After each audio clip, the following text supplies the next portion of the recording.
안녕하세요. 이젤입니다. 이번 강좌는 패턴 입히기에 관련된 설명을 해드리도록 하겠습니다. 자, 그럼 먼저 여러분들과 같이 파일을 오픈 한번 해보도록 하겠습니다. 여러분들에게 업로드 시켜드린 패턴 설정하기.ai 파일을 열어주시면 되겠습니다. 자, 미리 대충 약간 엉성하게 좀 만들었는데요. 시간이 좀 많이 없어서 좀 더 디테일하게 못 만든 것을 좀 죄송스럽게 생각을 하고 일단 이렇게 예제를 통해서도 여러분들이 충분히 그 개념적인 설명은 가능할 것 같아서 만들어 봤습니다. 자, 먼저 검정색 화살표를 선택을 해주시고요. 그 다음에 뒤에 있는 벽면을 선택을 해주시면 되겠습니다. 선택을 해주시고 난 이후에 여러분 보시면 스와치 패널에 보시면 단일 색상이 들어간 것도 있지만 중간에 보시면 이렇게 그 문양이 들어간 것을 보실 수가 있습니다. 패턴이라는 것은 반복되는 문양이 계속 연속적으로 나오는 것을 우리가 패턴이라고 말씀을 많이 들으셨을 겁니다. 그래서 여러분들이 뭐 벽지라든지 포장지라든지 이런 데 보시면 일정한 문양들이 일정한 간격을 유지를 하면서 반복적으로 나오는 것을 우리가 패턴이라고 얘기를 하지 않습니까? 그래서 그런 부분이라고 생각해 주시면 되는데요. 일단 한번 클릭을 한번 해보도록 하겠습니다. 클릭을 해봤더니 이렇게 두 개의 패턴이 들어간 걸 여러분들이 보실 수가 있는데 일러스트에서는 이 외에도 많은 패턴들이 등록이 되어 있습니다. 한번 보여드리도록 하겠습니다. 화면을 좀 제가 좀 잡아당겨서 스와치 패널을 좀 오른쪽으로 왼쪽으로 잡아당겨서 보여드리도록 하겠습니다. 마찬가지 확장 옵션을 누르셔가지고요. 자, 여기를 누르시고 여기 확장 옵션인 삼각형을 누르신 다음에 오픈 스와치스 라이브러리를 클릭을 해주시면 되겠습니다. 자, 클릭을 하게 되면 여기에 이렇게 패턴이라고 떨어지는 부분이 나옵니다. 그래서 다시 좀 더 가겠습니다. 이게 원체 그 하위 메뉴가 많아서요. 다시 오픈 라이브러리의 패턴에 베이직 또는 뭐 데코레이티브 네이처 부분을 클릭을 하게 되면 이렇게 모양이 나오는 걸 보실 수가 있겠죠. 자, 저와 같이 데코레이티브를 누르시고 난 다음에 여기 보시면 모던을 한번 눌러보도록 하겠습니다. 데코레이티브 언더바 모던을 클릭을 하시게 되면 이렇게 여러분 그 패턴 모양이 나오는 것을 보실 수 있습니다. 한번 눌러보도록 하겠습니다. 눌러보면 이렇게 여러가지 패턴들이 이렇게 벽면 전체를 이렇게 채우고 있는 것을 여러분들이 확인하실 수가 있겠습니다. 그래서 여러분들이 원하시는 패턴을 넣으실 수도 있고 지금 여러분들이 보신 것처럼 이 외에도 많은 패턴들이 있습니다. 그래서 여러분들이 지난번 제가 이 스와치스를 설명을 드릴 때도 마찬가지였지만 이 패턴을 다 눌러보셔서 어느 부분에 어떤 내용들이 있는지 여러분들이 조금 더 좀 잘 알고 계셔야 할 것 같습니다. 그래야 여러분들이 나중에 이런 부분들을 막 어렵게 그리지 않고 지금 등록되어 있는 이런 것들을 불러와서 여러분들이 바로 작업을 하실 수가 있기 때문에 그런 부분으로 여러분들이 좀 이해를 좀 해주셨으면 좋겠습니다. 자, 그것을 쭉 여러분들이 잘 기억을 해주셨으면 좋겠고요. 저는 불필요한 부분을 좀 지워서 구현하도록 하겠습니다. 스와치를 설명하다 보니까 불필요한 부분이 몇 가지 좀 들어와 있어서요. 자, 그러면 모던으로 작업을 다시 한번 해보도록 하겠습니다. 자, 이와 같이 패턴을 바로바로 이렇게 적용시킬 수 있는 부분인데 저희가 지금 이 강좌에서 여러분들이 보셔야 될 것은 패턴을 이렇게 간단하게 입히는 것뿐만 아니라 패턴을 이동을 하고 회전을 하고 비틀기를 할 수가 있고 반전할 수 있는 그런 기능들이 있어서 설명을 드리려고 하는 겁니다. 자, 그럼 다시 이것을 제가 좀 상단으로 좀 잡아당긴 다음에 여러분 다시 보여드리도록 하겠습니다. 자, 먼저 적당한 이미지를 하나 선택을 해주시면 되겠습니다. 저는 이 이미지로 구현을 하도록 하겠습니다. 한번 찾아보시면 되겠는데요. 자, 옥타곤스라고 나와 있는 부분이 되어 있습니다. 이것을 클릭을 하시고 여러분 마우스의 오른쪽 버튼을 누르시면 되겠습니다. 이런 상태에서 트랜스폼에 보시면 Move, Rotate, Reflect, Scale, Share라고 나와 있는 부분이 있는데요. 이것이 패턴을 이동하고 회전하고 비틀고 반전할 수 있는 부분이 일단 여러분 눈에 잘 보이는 스케일 값으로 크기 조정을 한번 해보도록 하겠습니다. 스케일을 눌러보도록 하겠습니다. 누르게 되면 이런 스케일이라는 대화 상자가 나오는데 사실 여러분 이 스케일의 대화 상자는 도구 툴박스에 이 스케일 툴을 더블 클릭을 했을 때와 똑같은 크기고 로테이트, 리플렉트 마찬가지 똑같은 거라고 보시면 되겠습니다. 자, 그런데 여기서 특이할 점은 옵션을 잘 보셔야 하는데 여러분 여기 보시면 지금까지는 여러분들하고 저와 같이 오브젝트가 체크가 돼 있었기 때문에 개체를 크기를 줄이고 크기를 늘리고 이런 작업을 하셨는데 이번에는 개체는 가만히 두고 그 안에 있는 패턴의 크기만 조정하기 위해서는 반드시 오브젝트가 꺼져 있는 상태에서 패턴만 체크가 되어 있어야 한다는 것을 알아두시면 되겠습니다. 자, 그런 다음에 여러분 저와 같이 50%를 눌러주시고요. 미리 보기를 체크를 해보십시오. 그러면 개체는 가만히 있지만 패턴의 크기만 줄었다 커졌다 하는 부분을 보실 수가 있습니다. OK 버튼 눌러보도록 하겠습니다. 자, 어떤가요?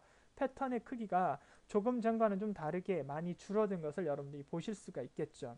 자, 그럼 이번에는 기울기를 한번 작업을 해보도록 하겠습니다. 아니, 각도를 한번 돌려보도록 하겠습니다. 그런데 오른쪽 버튼 눌러서 트랜스폼에서 로테이트를 누르셔도 되지만 여러분 선택이 되어 있는 상태에서 도구 툴박스에 있는 로테이트를 클릭을 하셔도 되겠습니다. 더블 클릭을 하겠습니다. 그러면 이렇게 대화 상자가 나오는데 마찬가지 지금까지는 오브젝트가 체크가 되어 있기 때문에 개체가 회전이 됐지만 지금은 패턴이 체크가 되어 있기 때문에 개체는 가만히 있고 그 안에 있는 문양들만 돌아간다고 보시면 되겠습니다. 30도 그 다음에 미리 보기를 껐다가 이렇게 눌렀다 해보시면 이렇게 돌아가는 걸 여러분들이 보실 수가 있겠죠.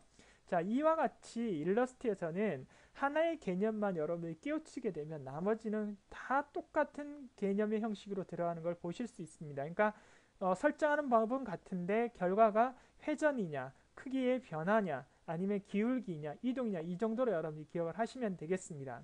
자, 그러면 저와 함께 좀 더 다른 방법을 한번 보도록 하겠습니다. 비틀기를 한번 해보도록 하겠습니다. 자, 개체를 뭐 다른 걸 누르셔도 되겠습니다만 자, 적당히 여러분들이 원하시는 개체를 한번 선택을 하시면 되겠습니다. 저는 좀 눈에 잘 보여야 될 것 같아서 여기서 좀 다른 모양으로 가도록 하겠습니다. 자, 여기서 눈에 잘 보여야 되는데요. 자, 요 모양으로 한번 가보도록 하겠습니다. 마찬가지 여기서 마찬가지 패턴의 비틀기 기능을 이용해서 작업을 한번 해보도록 하겠습니다. 그러면 스케일 툴을 누르고 있으면 쉐어 툴이 나오죠. 이게 기울기 툴이 되겠죠. 비틀기 툴이 되는데요. 여기를 클릭을 하고 더블 클릭을 하신 다음에 마찬가지 패턴 하고요. 여러분 여기에서 원하시는 각도대로 조정을 좀 해보도록 하겠습니다. 각도는 여러분들이 알아서 주셔도 되겠죠. 그래서 만약에 30도 이렇게 들고 그다음에 미리 보기 이렇게 틀게 되면 이렇게 비틀어지는 걸 여러분들이 보실 수가 있겠습니다. 그래서 쉐어 앵글은 30도 호리젠탈 또는 버티컬로 하게 되면 위아래로 틀리고 호리젠탈 하면 좌우로 이렇게 틀리는 부분을 여러분들이 보실 수가 있겠습니다. 마찬가지 옵션 부분은 오브젝트가 아니라 패턴이 체크가 되어 있는 상태에만 한다는 사실을 기억을 하시면 되겠습니다. 이 정도로 여러분들이 기억을 해주시면 간단하게 이 패턴의 크기라든지 아니면 모양 형태를 여러분들이 구현을 하실 수 있다고 보시면 되겠습니다. 그래서 제가 말씀드린 것처럼 이동인과 그 다음 무브라고 그러죠. 그 다음 회전, 로테이트, 비틀기는 쉐어, 그 다음에 반전하기는 리플렉트, 그 다음에 크기는 스케일 이렇게 모든 도형의 그 변형 툴을 그대로 패턴에다가도 적용시킬 수 있는 그런 부분이다. 이렇게 알아두시면 되겠습니다. 여러분들이 그 정도 여러분들이 잘 알아두셔서 작업을 해주셔도 좋겠습니다. 형태는 잘 알아두셔서 작업을 해주시면 되겠고요. 뭐 하나의 약간의 어떤 팁을 좀 드리자면 제가 다시 한번 조정을 한번 해보도록 하겠습니다. 근데 사실 단축키들이 좀 있어서 설명을 좀 드려야 되긴 하는데 그 부분들을 다시 한번 좀 조정을 좀 해드려 보도록 하겠습니다. 다시 여러분 제가 조금 전에 만들었던 스퀘어 컬러를 한번 옵셋 스퀘어 컬러를 한번 다시 눌러주시면 되겠습니다. 자, 눌러주시고 난 이후에요. 구현을 한번 해보도록 하겠습니다. 조금 전에 제가 회전하는 방법에 대한 설명을 좀 드렸는데요. 여러분 여기에서 로테이트 툴을 누르시고요. 클릭을 하시고 이번에는 1번 키 바로 옆에 보면 물결 문양의 그 아이콘이 있을 겁니다. 이런 모양이 있을 겁니다. 숫자 1번 키 바로 앞에 제일 앞에요. 그걸 누르시고 난 다음에 움직여 보시면 이렇게 로테이트 툴을 여러분 대화 상자를 통하지 않고도 이렇게 변형을 하실 수 있는 부분이 보이실 겁니다. 그러니까 로테이트 툴을 더블 클릭을 하셔서 여기서 여러분들이 정확한 수치값을 기억하셔도 좋겠지만 그 다음에 이 단축키인 이 물결 문양을 누르신 상태에서 마우스를 이렇게 드래그를 하시게 되면 이렇게 각도가 틀어진다는 걸 여러분들이 보실 수가 있겠습니다. 그럼 비틀기도 마찬가지입니다. 여기서 비틀기를 눌러주신 다음에 그 다음에 물결무늬 누르시고 이렇게 움직이시면 이렇게 비틀기가 구현이 되는 걸 여러분들이 눈으로 직접 확인하실 수도 있다. 이렇게 말씀을 드릴 수가 있겠고요. 그 다음에 이동 툴 같은 경우도 마찬가지입니다. 이동 툴은 흰색 화살표 누르시고요. 아니면 그 다음에 누르시고 움직이시게 되면 이렇게 움직여지는 게 보이실 겁니다. 그래서 마찬가지 이 물결 문양을 누르시고 난 다음에 물결 문양 누르시고 난 다음에 누르신 상태에서 마우스로 왼쪽 오른쪽 이렇게 움직여 주시면 이렇게 이동이 되고 위로도 아래도 이렇게 이동이 되는 것을 보실 수 있습니다. 이것이 단축 명령이라고 보시면 되겠습니다. 그래서 단축 명령을 통해서 여러분들에게 또 이렇게 좀 설명을 좀 드렸습니다.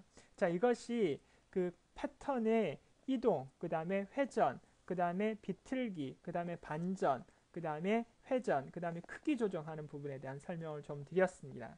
자, 그러면 이번에는 뭐냐면 그 줄무늬 패턴을 만들어서 지금 제가 이렇게 만들어서 여러분들에게 지금 제공을 해드렸는데 이것을 여러분들이 등록할 수 있는 부분을 설명을 좀 드려보도록 하겠습니다. 패턴을 등록할 때는 여러분들이 만든 그런 문양을 그냥 스와치 패널에다 이렇게 드래그해서 가져다 놓으시면 이렇게 여기에 적용이 되는 것을 여러분들이 보실 수가 있습니다. 이렇게 적용이 된 걸 보실 수가 있겠고요. 그런 상태에서 여기 있는 이 부분에다가 이것을 적용하고 싶으시면 클릭을 하시고요. 검정색 화살표로 선택을 하신 다음에 그냥 클릭을 해주시면 이렇게 그 패턴이 이렇게 적용이 된다. 자, 그런데 너무 굵은 것 같다. 그럼 어떻게 한다고요? 스케일 툴을 더블 클릭을 하셔서 여기서 이것을 패턴으로 체크를 하고요. 이것만 체크하고 오브젝트는 끄셔야 되겠죠. 오브젝트 끄고 패턴만 체크하고 50% 미리 보기를 하게 되면 이렇게 OK 버튼 누르게 되면 이렇게 패턴이 크기가 커져도 나중에 스케일 값이나 로테이트나 리플렉트 이런 값들을 조정해서 충분히 크기를 조정하실 수 있다. 이렇게 말씀을 드릴 수가 있겠습니다. 자, 이렇게 좀 알아두시면 되겠습니다. 자, 그리고 여러분 저와 함께 여기에 이제 그 전등에 있는 이 부분에다 패턴 한번 입혀볼 텐데요. 저와 같이 패턴 한번 만들어 보시죠. 그러면 별 모양을 누르셔서 여기다가 적당히 이렇게 하나 별을 적당하게 그리시고 난 다음에 별의 그 모양 형태를 색깔을 저와 같이 약간 다른 단색으로 바꾸시고 선색은 빼도록 하겠습니다. 뭐 이제 선색 빼시는 방법은 제가 설명드리지 않고도 여러분들이 하실 수 있으리라 생각이 됩니다. 선을 앞으로 내신 다음에 금지 표시 누르시고 다시 면색을 앞으로 내주시면 되니까요. 그런 다음에 이 패턴을 여기다 이렇게 등록을 하시면 패턴이 등록이 된다고 말씀을 드렸고 전등의 그 큰 갓을 선택을 하시고 패턴 입히면 이렇게 패턴이 들어간 것을 여러분들이 확인하실 수가 있겠습니다. 자, 그런데 지금 보신 것처럼 패턴과 패턴 사이 간격이 하나도 없습니다. 이렇게 하나도 없다 보니까 여러분들하고 저하고는 이렇게 약간의 간격을 좀 주고 난 다음에 패턴을 하고 싶지 이렇게 뭐 일렬 종렬 행대로 이렇게 딱딱딱해 앞으로 나란히 한 것처럼 이렇게 붙어 있는 것은 제가 보기가 싫다. 그러시면 여러분 반드시 패턴을 할 때 이 간격만큼 이렇게 사각형을 하나 만들어서 이것을 등록을 해줘야만 우리가 봤을 때 이렇게 생기면서 별 모양이 이렇게 또 생기겠죠. 패턴이 반복적으로 들어가는 거라고 했으니까 그렇죠? 자, 제가 그림을 잘 못 그리는데요. 이 간격만큼 이제 띄워진다고 보시면 되겠습니다. 자, 그러니까 여러분 여기서 다시 사각형으로 여기 적당히 Shift 누르시고 정사각형을 이렇게 하나 만들어 주시면 되겠습니다. 그런데 이 정사각형은 선과 면색이 없어야 합니다. 없고 그냥 투명하게 이렇게. 그래서 드래그를 해보면 이렇게 별 모양 바깥쪽으로 이렇게 테두리가 이렇게 있는 것 같은 효과를 주시면 되겠습니다. 이렇게 되어 있는 상태에서 이것을 드래그를 하셔서 두 번째다 갖다 놓도록 하겠습니다. 자, 그럼 여러분 첫 번째 거는 그냥 별만 우리가 등록한 거고 두 번째 것은 별과 이 바깥쪽에 우리가 보이지 않는 테두리를 만들어서 등록한 것입니다. 그러면 전등을 선택을 하시고 두 번째 걸 누르게 되면 여러분 어떤가요? 여기에 간격이 이렇게 일정 간격이 생긴 걸 보실 수가 있겠죠. 물론 이 간격의 조정값은 여러분 이 별과 이 사각형 이 간격에 의해서 결정이 되는 것이므로 여러분들이 원하실 때마다 언제든지 이렇게 이 별의 간격이라든지 사각형의 간격을 Alt Shift 눌러서 이렇게 적당히 또 늘려주시고 난 다음에 또 등록을 한번 해보도록 하겠습니다. 그러고 난 다음에 다시 클릭을 하시고 해보시면 어때요? 간격이 좀 더 많이 벌어진 것을 보실 수가 있겠죠. 실제로 이제 여러분들이 이것을 이해를 하시려면 이제 이렇게 보시면 되겠죠. 이 별 모양이 이렇게 생겼다고 보시면 되겠습니다. 그리고 이런 패턴이 계속 반복적으로 들어가다 보니까 이 간격과 이 간격과 이 간격에 의해서 이렇게 이 전체 간격이 벌어진 것 같은 효과를 보시면 되겠습니다. 이해를 그렇게 좀 해주시면 되겠습니다. 이것이 패턴을 여러분들이 등록하고 입히는 그런 방법이라고 보시면 되겠고요. 그 다음에 또 만들어져 있는 패턴을 어떻게 또 등록하는 거에 대한 설명도 함께 드렸다고 말씀을 드릴 수가 있겠습니다. 그래서 여러분들이 앞으로 패턴을 등록할 때는 꼭 그런 건 아니지만 될 수 있으면 보이지 않는 이런 테두리도 같이 여러분들이 작업을 좀 해주셔야 여러분들이 원하는 대로 간격 조정을 좀 하실 수 있지 않을까 그런 생각을 합니다. 자, 하단에 보시면 약간 좀 또 패턴을 넣을 수 있는 방법하고 이미지를 또 바꿀 수 있는 방법들이 있는데요. 패턴이 아니라 이게 라이브 버켓, 페인트 버켓 툴에 대한 설명을 좀 더 해드리려고 가져왔는데 시간이 좀 부족한 것 같으니까 다음 강좌에서 설명 좀 더 드리고 가도록 하겠습니다. 수고하셨습니다.